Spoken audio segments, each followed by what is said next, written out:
আরে মাটির বাথরুমটা, গরম গরম শাক ভাজা আর পান্তা। ও বন্ধুরা, এটা তো দুর্গার বাড়ি। দুর্গার বাড়িতে আজ দুর্গা শাক বাজছে, বাচ্চারা তো পড়াশোনা করছে। চলো তাহলে দেখে আসি আজকের গল্পে কি হয়।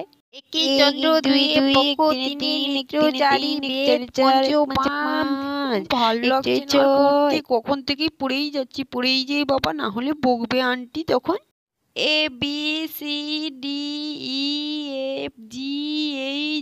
আর ভালো লাগছে না, ঠিক বলেছিস, আমারও পড়তে আর ইচ্ছা নেই, কিন্তু আন্টি যদি বকে তখন কি হবে? A for Apple, B for ball, C for cat, D for dog.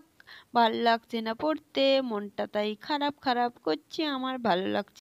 সবাই তো পড়েই যাচ্ছে, আমার তো একদম পড়তে ইচ্ছা করছে না, তাই তো একাই ধারে দাঁড়িয়ে আছি বই নিয়ে, শুধু ভালো লাগছে। এই তোরা সবাই সুন্দর করে পড়বি, আমি কিন্তু দেখছি তোদের পড়াটা, বুঝেছিস? না হলে মাকে বলবো। তুই তো নিজে পড়তে পারিস না, তাহলে দেখছিস কেন? আমরা পড়ছি দেখতে পাচ্ছিস, তাও বলছিস আন্টিকে বলবি? একটু কথা বলবে না নাকি? তুই কি প্রচুর প্রচুর বলু? দেখবি তুই ওপরে বসে আছিস, আরো বেশি বেশি কথা বলছিস, মাকে বলে দিব?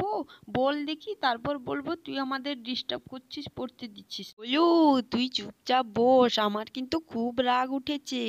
নিজে পড়ছিস না আর আমাদের পড়ার কথা বলে ভয় দেখাচ্ছিস, মার হাতে মার খাওয়াবি। আমাকে তো জানিস, আমি তোকে ওপর থেকে ফেলে দেব, তখন দেখবি মজা কিরকম লাগে। মাকে বলে দেবো, মাকে বলে দেবো, বুঝতে পারবি, তোরা আমাকে নিচে ফেলে দিবি, এইটা ভেবেছিস না?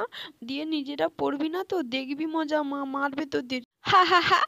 গোলু, গোলু তো এখন ভয় পেয়ে গেছে, এই ফেলে দাও কি ঠিক সাইজ হবে ও? তাহলে বাজে ছেলে, অসভ্য ছেলে একটা, শুধু সবার পেছনে লাগে, নিজে পড়াশোনা করে না, কিছুই করে না। ওইদিকে তো বাচ্চারা পড়াশোনা করছে, তার সঙ্গে কথাও বলছে, আর এদিকে দুর্গা তো শাক বাজছে। সকাল সকাল শীতও হালকা হালকা পড়েছে, শাকের ভাজা দিয়ে পান্তা খাওয়া হবে, পেঁয়াজ লঙ্কা দিয়ে, কত টেস্টিটাই না হবে বাবা বাবা। তো আমি বুদ্ধি করে আজকে শাকের ভাজাটা করলাম, পান্তা আছে অনেকটাই, ওই পান্তা খাবো শাক ভাজা দিয়ে, গরম গরম, খুব টেস্টি হবে। শাকটা বাছা হয়ে গেছে, যাই দেখি। সুন্দর করে আমি শাকটাও ভেজেছি, রেখে দিই এখানে, শাকটা বাছা হয়ে গেছে। এবার শুধু উনান ধরাবো আর ভাজে ফেলবো। না না না, উনুনটা ধরিয়ে ফেলি, তাড়াতাড়ি শাকটা ভাজি। কিরে, তোরা সবাই কি চুপ আছিস কেন? পড়াশোনা করছিস না? কোনো আওয়াজ আসছে না কিন্তু আমার কাছে। যা, কিভাবে যে শুরু করি ভাবতেই পাচ্ছি না। ভাবলাম মাটির একটা বাথরুম করব, কিন্তু মাথাতে কিছুতেই আইডিয়া আসছে না কিভাবে যে শুরু করব। ঠিকটাই যাই, আগে দেখি তো কাদা মাটিটা কতটা নিয়ে এসেছি, তারপর না হয় ভাবা যাবে সামনে থেকে কিভাবে শুরুটা করব। এই শাকটা একটু শক্ত শক্ত লাগছে, এটাকে একটু শিলনোড়ায় পেষে নিই, তারপর কড়াই দিয়ে দেব, তাহলে একটু তাড়াতাড়ি নরম হয়ে যাবে, ভালো হবে কিন্তু। তাই তো শিলনোড়াটা একটু ভালো করেছি, কত সুন্দর বানিয়েছি, ও আমার অনেক সুবিধাই লাগছে শিলনোড়া। পেশা হয়ে গেছে শাকগুলো, এবার শাকগুলো গুছিয়ে নিই, দিয়ে কড়াই দিয়ে দেবো, দিলেই তো হয়ে যাবে। উনুনে কড়াইটা বসিয়ে ফেলি তাড়াতাড়ি, বাবা এ পড়ে যাচ্ছে কেন? শাকের ভাজা করব, খাবো, কত টেস্টি হবে আজকে, পান্তা আর শাকের ভাজা হবে। শাকগুলো সব দিয়ে দিই, তাড়াতাড়ি ভাজা হবে, কত টেস্টি বাবা বাবা, কত মেশানো শাক আছে, সব শরীরের পক্ষে উপকারও আছে। লবণ আরও দিয়ে দিয়েছি, তেল, সব কিছু এবার একটু মিক্স করে দিই, তাহলে তো শাকের ভাজাটা টেস্ট আসবে। ভালো করে নেড়ে নিই, তাহলে তারপরে শাকটা চাপিয়ে দেবো, হয়ে যাবে। যাক, আমার মোটামুটি হয়ে গেছে, ওগুলো তো হলো। যাই ওদিকে যাই, বাবা কি করছে দেখে আসি। এই তুমি এখনো দাঁড়িয়ে আছো, মাটির দিকে তাকিয়ে আছো কেন? এখনো শুরু করোনি? সেই সকাল থেকেই যেই পড়েছো, ভাবনা চিন্তা কিসের এত? আরে আমি ভাবছি কত বড় হাইটের করব, এতগুলো মাটি লাগবে, কিন্তু যদি না মাটি কুলোয় তখন শুরু করে দেবো, তাই ভাবছি কি আর করব। এই বাথরুমের দেওয়ালে যতটা পর্যন্ত মাটি কোলাবে তুমি, ততটা পর্যন্তই দেওয়াল করবে, আরটা পরে করলেই তো হয়ে যায়। আরে বাস দুর্গা, তোমার মাথায় তো অনেক বুদ্ধি। আমি তো এটা ভেবেই পাচ্ছিলাম না কি করে করব, এই ভাবছি আমার মাথায় সত্যি সত্যি গোবর আছে।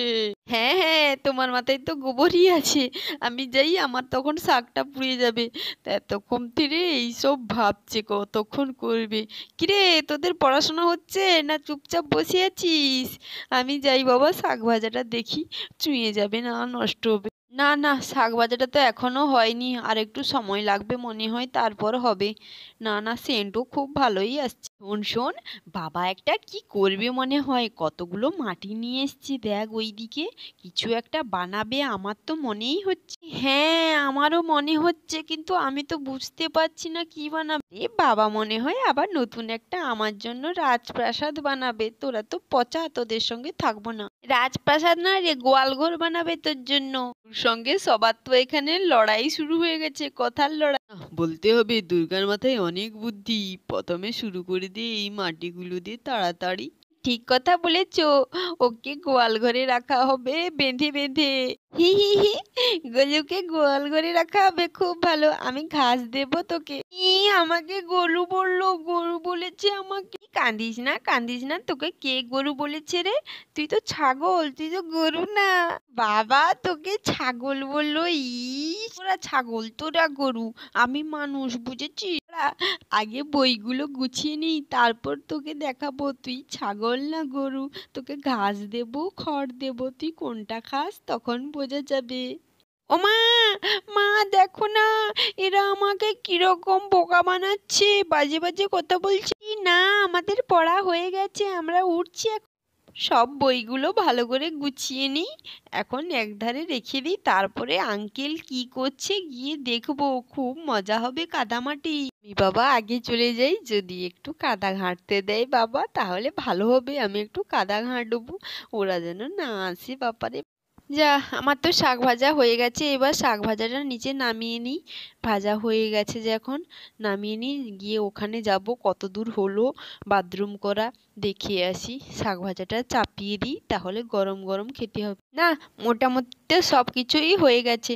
যাই যাই, এবার ওদিকে যাই, একটু বাথরুমের কাজে যদি আমাকে সাহায্য করতে হয় তাহলে একটু করে দেব, তাহলে তাড়াতাড়ি হয়ে যাবে কাজটা। আর এদিকে ভীম তো বাথরুম অনেকটাই করে ফেলেছে। আরে বাপরে, মোটামুটি তো হয়ে গেছে, এখানে তো মাটি আরো লাগবে মনে হচ্ছে। আরো মাটি তো নেই, সব তো শেষ। এদিকে দেওয়ালটা তো মোটামুটি হয়ে গেছে, কিন্তু ওইদিকে দেওয়ালগুলোতে লাগবে তো। আর ভাবছি পেছনের দেওয়ালে একটা জানালা করব, আলো ঢুকবে, ভালোই হবে। কিন্তু না, দুর্গাকে জিজ্ঞাসা করি, তারপর করব, দুর্গা যা বলবে সেটাই হবে। ওরে বাবা, মাটির বাথরুমটা তো খুব সুন্দর বানিয়েছো। এ বাবা, এত সুন্দর হয়েছে, খুব খুব সুন্দর হয়েছে কিন্তু বাথরুমটা। বাবা সত্যি সত্যি কিন্তু বাথরুমটা হেভি হয়েছে, খুব সুন্দর, ভালো করে বানিয়েছো। আর একটু দেওয়ালে মাটি দিতে হবে, দিলেই তো খুব সুন্দর। আরে হ্যাঁ হ্যাঁ, মাটি লাগবে তো, মাটি তো শেষ, যতটুকু ছিল ততটাই করেছি, আর পর নেই তো। এ বাবা, আঙ্কেল কত সুন্দর বানিয়েছো গো, আমাদের বাড়িতে তো এত সুন্দর নেই বাথরুম। তুমি যাবে কি না বানিয়ে দেবে আমাদের বাথরুমটাও, তোমাদের মতন সুন্দর হবে, তাহলে বানাবে? বানাতে যাবে কেন, তুই তো আমাদের এখানে এসে পটি করে দিবি, তাহলে তো হয়ে যাবে। আরে হ্যাঁ হ্যাঁ হ্যাঁ, ঠিকই বলেছিস তুই। এই বাড়িতে খাবি আর আমাদের এখানে পটি করতে আসবি? তোদেরকে তো আমি মেরে তাড়াবো, আমাদের বাথরুমে যাবি, তারপর দেখবি মজা। ও, তুই কি মজা দেখাবি রে?